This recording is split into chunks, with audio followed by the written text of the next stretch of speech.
How many women prime ministers were there before you? Two. First one was in the mid-1990s, and that was Jenny Shipley.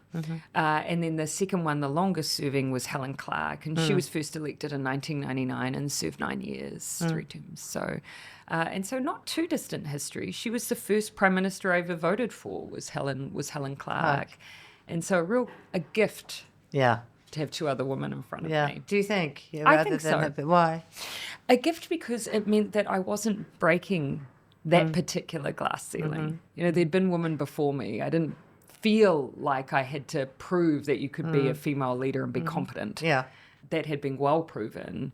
I think instead what I ended up testing was the types of qualities you could bring as a leader, you know, these ideas of compassion whilst still conveying strength. You know, those were things people, I think, really questioned.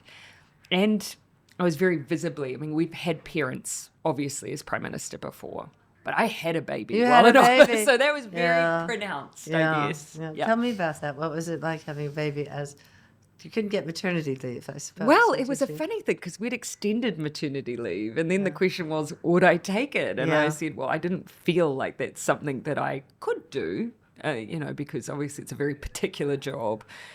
So I took 6 weeks. And I remember just there was no precedent. I just had to, before I had my daughter, make a guess of what would be about right. And I chose 6 weeks because... generally the guidelines for before you could say drive if you had a C-section. And I thought, well, okay. You'd had a C-section? No, I hadn't had any. And so I just had to guess. I thought, what if I end up with a C-section? Right. How long before I can physically do things? Yeah. What's the bare minimum? You listening to 6 weeks. I thought 6 weeks. And so I picked that as a bit of a just in case. I was also very aware that I was, the technical term, a geriatric mother.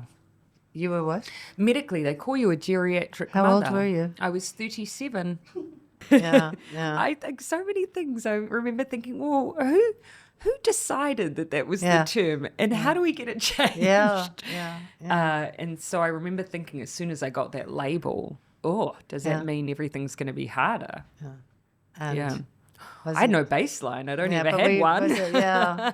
Did they ever call you up during your maternity leave and say, can you take this call from someone? I mean, can you? Well, more, I think probably accurately would be how many times did I call others? I never really let go. Oh, you didn't? No. Yeah, good. Yeah. No, I didn't feel like I should. I was not public facing, you know, most of it doing it at home from a chair. My daughter was jaundiced when she first arrived, so there was a lot of her lying in the sun on my lap. Yeah, nice. But still doing papers and phone calls. And you took her to the UN, didn't you? Yeah. Can you describe that visit to the UN? Well, she was 4 months old, so it was just necessity more than anything. You know, I was still breastfeeding. It was too long to be without her. And did you take her actually into the General Assembly? Well, so when they had been part of, you know, when I was over speaking or had meetings, she might come over in case I needed to breastfeed. But on the particular day where she was photographed, I was speaking at an event in honour of Nelson Mandela. And it was on the General Assembly floor. And we hadn't planned to bring her. I whipped over there because I was running late. And then as I came down off the floor, I saw that Clark had brought her over. And he was just waiting in the sidelines with her. And so I went and sat in the seat designated for New Zealand, and he came over and sat next to us, and I grabbed her and was holding her. There weren't many people on the General Assembly floor, and then I just heard tick, tick, tick, tick, tick, tick, tick, tick, tick, tick. And I thought, what in blue blazes is that? And I asked the representative for New Zealand to the UN, and he said, up in the wings. You couldn't see. There were these kind of closed off bits up in the wings. He said, the media sit up there. And, you know, I didn't pay much attention because I couldn't see them. But sure enough, they were taking photos of us. And you can tell that, you know, we're kind of caught off guard because I have this awful look on my face. I'm making baby faces. You know, I'm looking around at the clicking noises.